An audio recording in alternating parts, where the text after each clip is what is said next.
Merci beaucoup. Alors, bonjour à tous et à toutes, plutôt à toutes et à tous. Alors, merci d'être à nouveau avec nous aujourd'hui. On voulait faire le point sur la situation de la COVID au Québec. Et puis d'ailleurs, j'aimerais ça commencer en vous disant d'emblée qu'on a une bonne nouvelle cette semaine à cet effet-là. Vous le savez, cette vague a été jusqu'à maintenant importante. Il y a eu une hausse de cas, bien sûr, et aussi une hausse des hospitalisations avec toutes sortes d'autres effets, une diminution de la disponibilité de nos personnels parce qu'ils avaient la COVID. Donc, ça a été assez lourd dans les dernières semaines. Mais les indicateurs que nous avons démontrent une amélioration de la situation à peu près surtout dans tous les paramètres. Alors, on se comprend bien, là. Ça ne veut pas dire que la vague est terminée. Ça ne veut pas dire aussi que le virus ne circule plus. Tous les indices nous montrent que le virus continue à circuler. On a toujours des cas, mais on en a moins que nous en avions. Alors, on a tout de même davantage de cas que ce qu'on avait l'année passée à pareille date. Là, ça, personne ne s'en surprendra. Alors, dans tous les groupes d'âge, on observe une diminution de la transmission, contrairement aux dernières semaines où il y avait toujours des groupes d'âge où ça continuait à augmenter. Alors, c'est la première diminution qui est observée depuis 7 semaines dans tous les groupes d'âge, depuis 7 semaines. Alors, il y a encore des indicateurs qui sont à la hausse dans certaines régions. C'est le cas pour la Côte-Nord, pour l'Estrie, la Mauricie, le centre du Québec.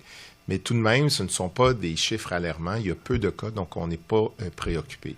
Et comme on l'a déjà mentionné, la majorité des hospitalisations actuelles, comme c'était le cas, sont pour des patients chez qui on découvre une COVID, mais qui ne sont pas venus pour une maladie liée à la COVID. Alors donc, le portrait de la situation actuelle est vraiment encourageant pour la suite. D'ailleurs, on le constate également un peu partout dans le monde, c'est la même situation. Il y a une baisse, on suit ça attentivement, ce qui se passe ailleurs, et nous, on est dans ce même mouvement, un ralentissement de la transmission.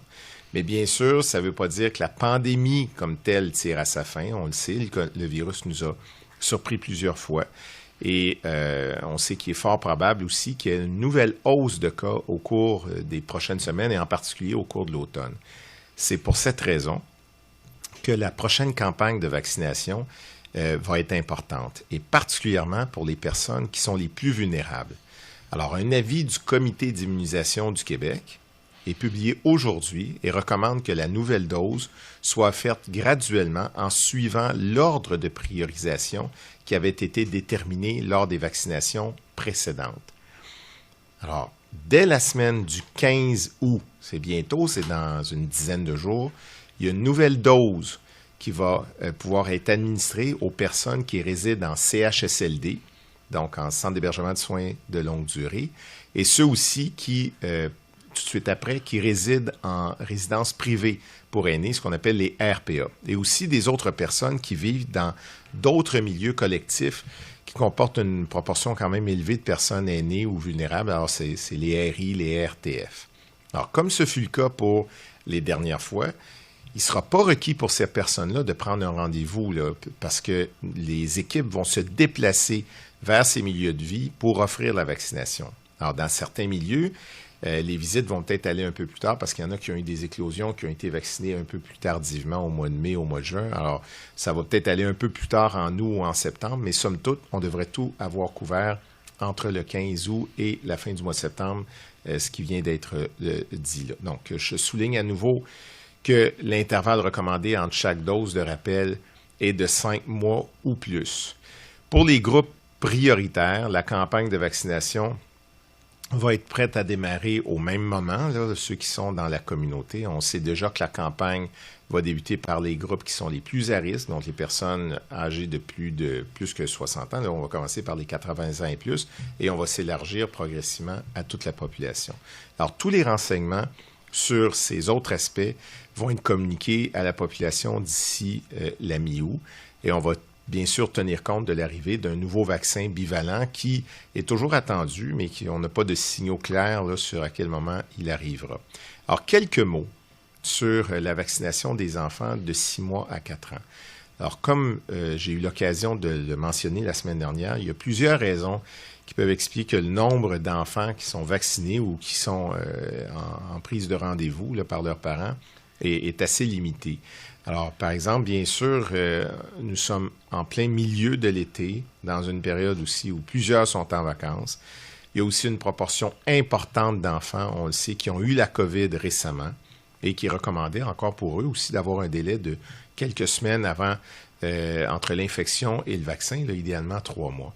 Alors, je rappelle aussi que dans son avis, le Comité d'immunisation du Québec de l'INSPQ conclut que dans le contexte, c'est la décision des parents de faire vacciner leurs jeunes enfants en sachant que les bénéfices d'une vaccination restent bien sûr importants. Alors, donc, ça demeure une décision qui est personnelle pour les parents. Puis des rendez-vous sont disponibles dans toutes les régions du Québec actuellement pour faire vacciner cette très jeune clientèle-là. Alors voilà, mais en terminant, on va ajouter quelques mots sur la situation de la variole simienne. Alors, le nombre de cas continue à monter, mais lentement au Québec. Mais on note quand même quelques cas dans plusieurs régions du Québec. Et ces cas demeurent peu nombreux, mais ça nous invite à agir. Et en conséquence, à compter de maintenant, on élargit l'accès au vaccin contre la variole simienne. Alors, tous les hommes du Québec peuvent maintenant avoir accès à ce vaccin s'ils ont ou s'ils prévoient avoir des relations sexuelles avec d'autres hommes. Alors, rappelle que les hommes qui ont un seul partenaire sexuel stable n'ont pas à recevoir le vaccin contre la variole simienne. C'est pas une maladie qui est propre aux hommes, c'est une maladie que tout le monde peut avoir. Mais actuellement, il circule plus dans cette communauté-là. Alors, c'est ce que nous voulons, c'est d'offrir une bonne protection aux personnes qui sont à risque de contracter cette maladie, qui peut être très douloureuse et dans certains cas assez grave. Alors, voilà. Merci pour votre écoute et je suis disponible pour répondre aux questions. On commence avec la période de questions dans la salle. Veuillez vous identifier. Véronique Dubé de TVA, bonjour. Bonjour. Il y a un sondage léger qui révèle aujourd'hui que 38%, donc 4 Québécois sur 10, n'ont pas l'intention d'aller chercher une dose de rappel. Donc, vous disiez il y a 3 semaines que vous ne tordrez pas les bras de personne pour se faire vacciner. Pouvez-vous nous dire si jamais 40% des Québécois ne vont pas se faire vacciner, est-ce que ça correspond à vos projections? Et quelles sont finalement les personnes vulnérables? Dans quelle proportion devraient-elles aller se faire vacciner? Ouais, écoutez, d'abord, ces personnes-là, ils devraient m'écouter plus souvent. Puis l'autre chose, c'est que c'est sûr qu'il y a beaucoup de gens, puis même j'en parlais avec plusieurs personnes autour de moi qui me disent « Je ne suis pas sûr de me faire vacciner ». Parce que je l'ai eu il y a quand même un certain temps. J'ai eu ou j'ai pas eu la COVID, mais vu que j'ai eu mes vaccins, là, j'ai eu les 2 premières doses, je devrais être correct. Là, il faut quand même se le dire, là, avoir 2 doses de vaccin, c'est pas une mauvaise idée, mais l'immunité acquise par soit l'infection ou la vaccination, ça baisse avec le temps. Alors, c'est important que tout le monde puisse mettre à jour sa vaccination pour être bien protégé contre les maladies graves. Ça ne protège pas énormément contre l'infection, mais ça protège contre les maladies graves.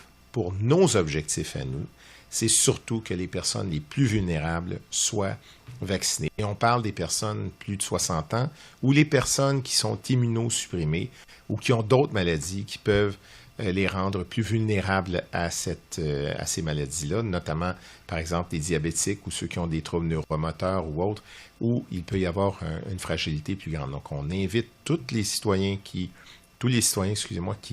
ont ce profil-là, et particulièrement les personnes plus âgées, plus vulnérables avec des maladies chroniques, à profiter de cette vaccination-là. Si ça fait 5 mois ou plus que vous avez eu la dernière dose, ça sera le temps d'aller la chercher.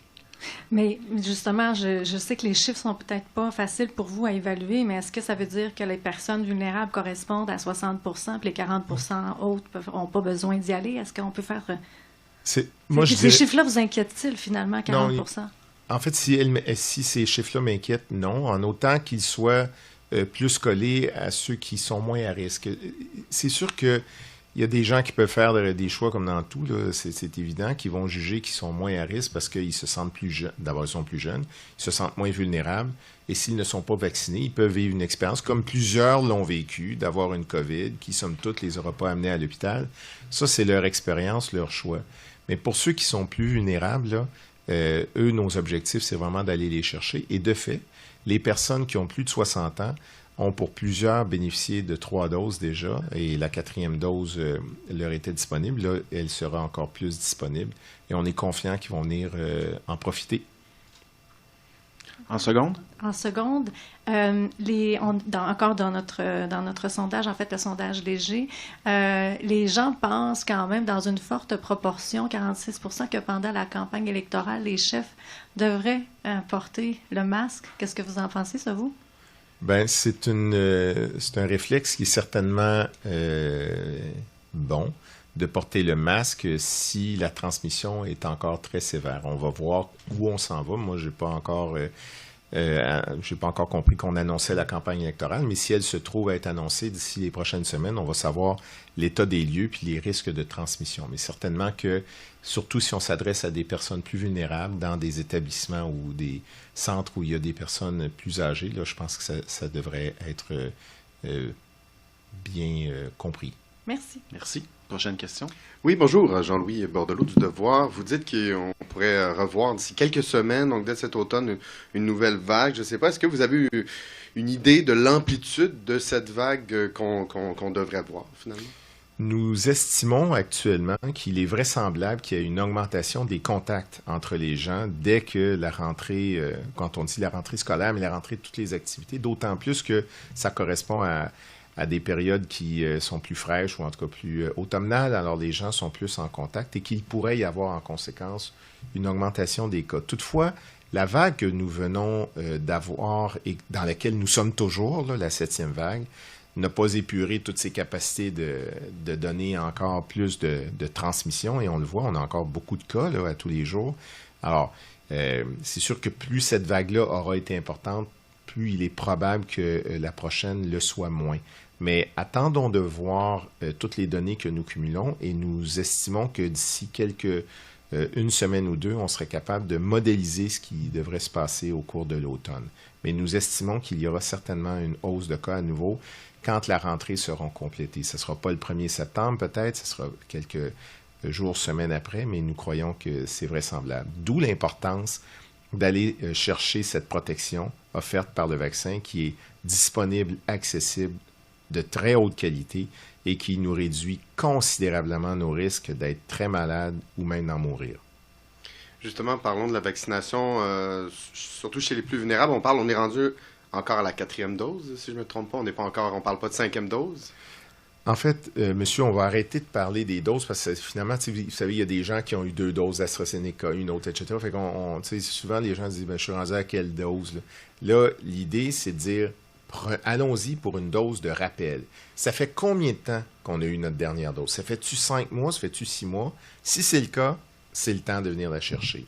C'est comme ça qu'il faut réfléchir. Bon, c'est sûr que s'il y en a qui ont une infection récente, ils peuvent attendre 3 mois ou ils peuvent venir avant. Hein? C'est pas grave. Là. Il n'y a pas de contre-indication médicale. Le système là, qu'on doit se mettre à l'esprit, c'est de dire, c'est un vaccin qui a des bénéfices pendant un certain temps, qui a pratiquement aucun effet secondaire, puis qui n'a pas d'effet délétère. Alors, profitons-en. Il y a un vaccin qui est là. Je l'ai reçu il y a 5-6 mois. C'est le temps pour moi d'en recevoir un nouveau. Et là, il y a une campagne qui va rendre ça encore plus accessible. Alors, profitons-en. Merci beaucoup. Si je peux me permettre juste oui? aussi une question. Est-ce qu'il va y avoir des vaccins contre l'influenza qui vont être distribués en même temps que ces vaccins contre la COVID? Oui. Le vaccin contre l'influenza, c'est une autre maladie, l'influenza, et qui a son propre vaccin qui est le plus souvent, là, dans l'expérience plus récente des dernières années, beaucoup moins efficace que celui qu'on a contre la COVID. Parce que pour l'influenza, là, il faut vraiment cibler là, les transformations qu'il y a eu dessus. Tandis que pour la COVID, on a ce gros avantage actuellement. Mais oui, il y aura une vaccination ou une campagne de vaccination contre l'influenza. Elle est planifiée pour débuter au cours du mois d'octobre et novembre et elle sera importante. Peut-être sera-t-elle un peu devancée. On est à vérifier tout cela sur le plan de l'épidémiologie envisagée de l'influenza. Mais c'est une autre maladie, c'est une autre vaccination.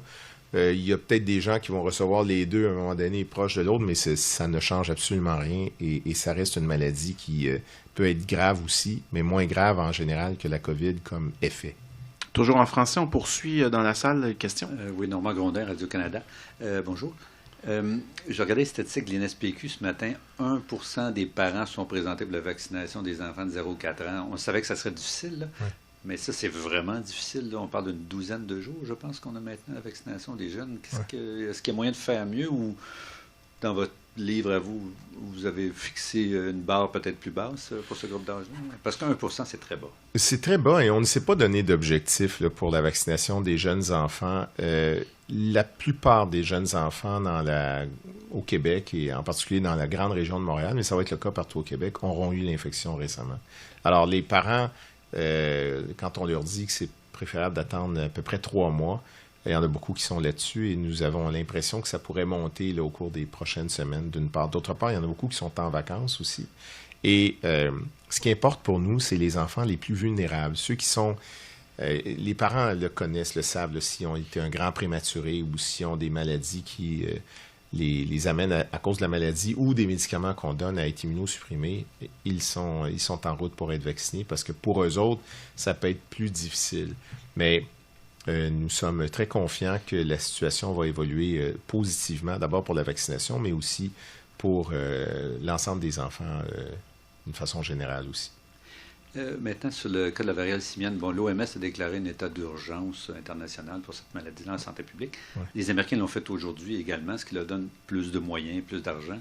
Vous parlez d'étendre la vaccination. Si mon souvenir est bon, il n'y a pas plus de vaccins au Canada, à moins qu'on en attende. Est-ce que vous avez des nouvelles de ce côté-là? Parce que le nombre est quand même assez réduit. Le nombre est réduit parce qu'il s'agit d'un vaccin plutôt rare qui est un vaccin qui est gardé par les autorités canadiennes pour prévenir des risques de d'autres natures, mais ils nous en ont offert et donné toutes les capacités que nous demandions. J'étais avec les autorités canadiennes il y a quelques jours à peine, Dr. Theresa Tam, Dr. Howard New, et puis on a convenu que si on avait besoin d'autres vaccins, on pouvait leur en parler certainement, et ils sont conscients, ils sont d'accord avec nous de cet élargissement-là. On souhaitait les aviser de cela, puisqu'il pourrait y avoir des réflexes parallèles dans les autres provinces éventuellement, mais nous, on est rendu là. Nous constatons que c'est un sujet important au niveau international. Le Québec a été une zone importante de COVID. Montréal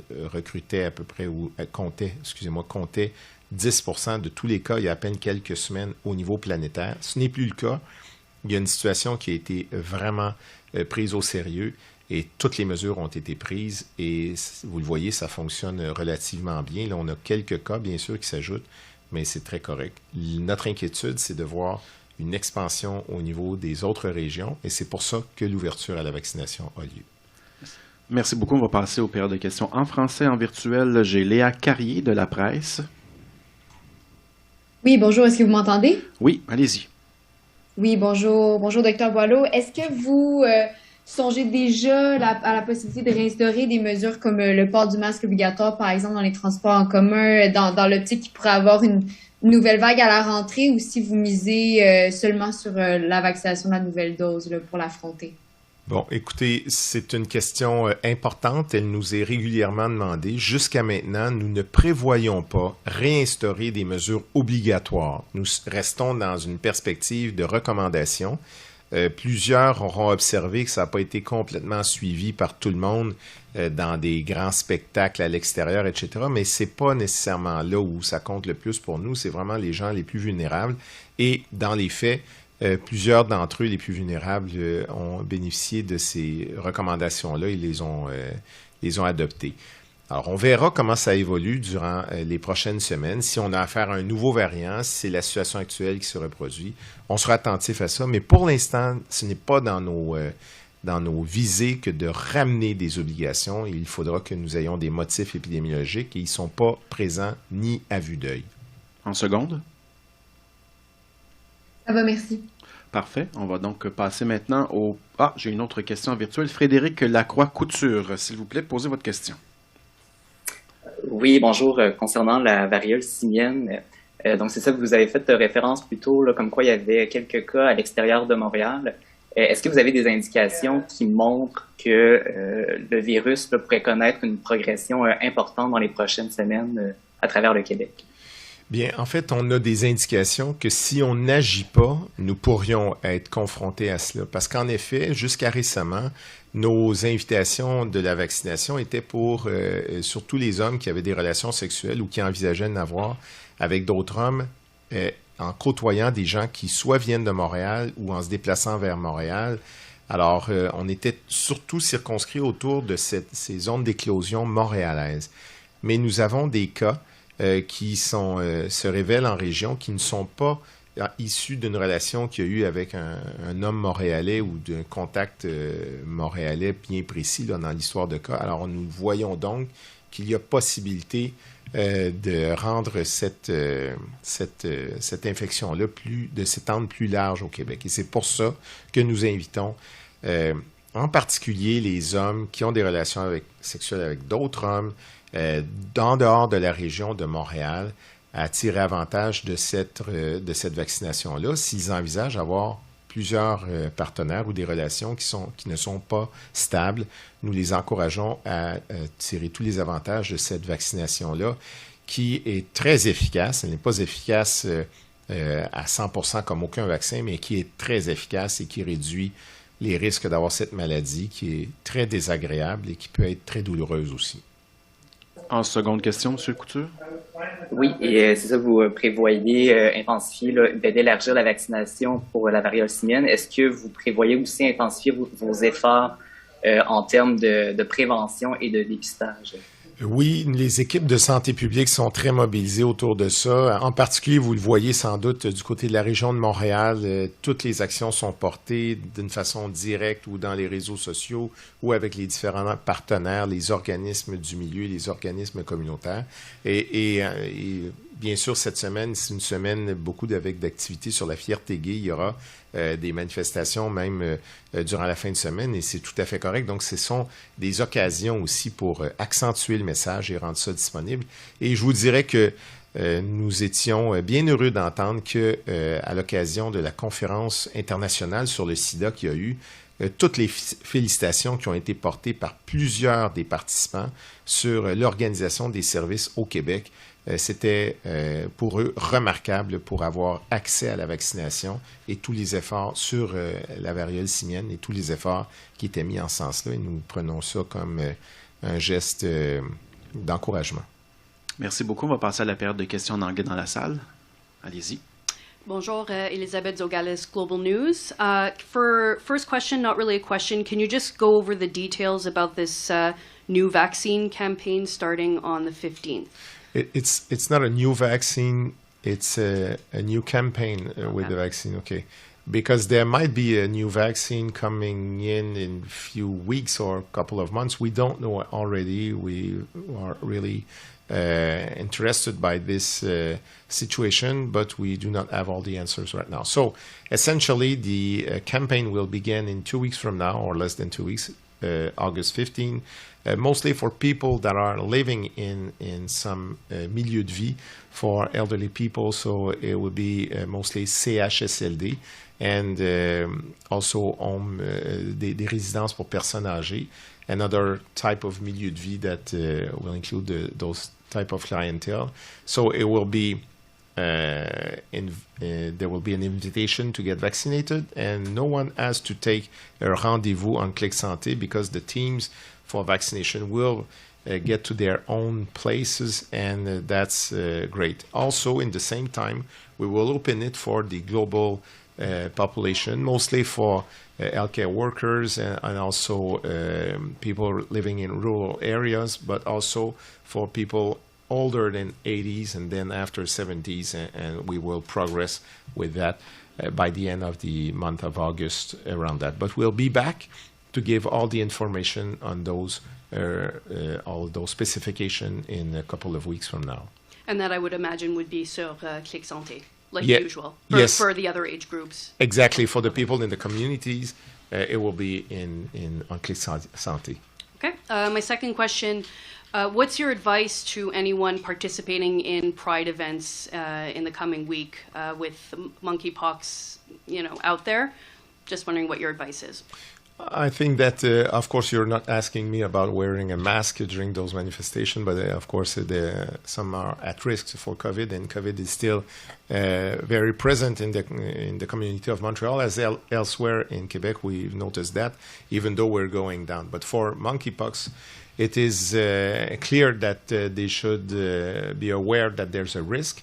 If they have close contact, intimate contacts with each other, and if, in particular, if they have a lot of contacts, which is something that might happen. And with that in mind, I think they should benefit from the vaccination as a pre-exposure or post-exposure. And they should also be aware that the symptoms might occur many days later, though it might be 2 weeks after, so they need to be really careful about that. And if it happens that they are infected, to consult and to make sure that they will take all the measures to prevent the spreading of it. Okay, merci beaucoup. Thank you. Next question, Lauren McCallum, the CBC. Yes, hello, thank you. I'm wondering, so it's not a new vaccine that we're going to be getting come in the next 2 weeks. Do you have any idea as to when Quebecers will have access to the new modernized vaccine targeted to Omicron? Yeah, the actual vaccine is really good for the prevention of not necessarily the infection, but the presentation, the worst case scenario of having a COVID, so being really sick or even hospitalized or dead. So the actual vaccine is really efficacious. And we think that the other one, the bivalent of Moderna, and there are others that are actually in studies by the authorities at the Canadian level, and those vaccines might appear to be maybe a little bit better, if so, but it has not been demonstrated so far. So that's why we're suggesting really strongly to get the actual vaccine to vaccinate the elderly people that are at risk in the CHSLD RPA. So we're expecting the new one to arrive somewhere during the month of September, maybe beginning of October, but we do not know. So it will surprise us if it will be before the mid-September. Second question. So then my follow-up question to that is, why would then anybody get the old dose in this next campaign, and when most people are probably going to wait for the new and improved vaccine? Well, that's why I'm saying that it's not necessarily improved. It has not been demonstrated in real-world evidence. There's some physiological patterns that might induce kind of potential of being better, but not that much. And it's obvious that the actual vaccine is very good. So it's better to be vaccinated right now. If you had your last doses, votre dernière dose de rappel, so if your last boost was more than 5 months ago, it will be better for you to get it right now instead of waiting and being at risk for another month, or 2. Thank you. Merci beaucoup. Donc, je n'ai pas d'autres questions. C'est ce qui met fin à cette conférence de presse. Merci à tous d'avoir participé. Merci à Dr. Boileau également. Bonne journée. Merci beaucoup. Bonne journée.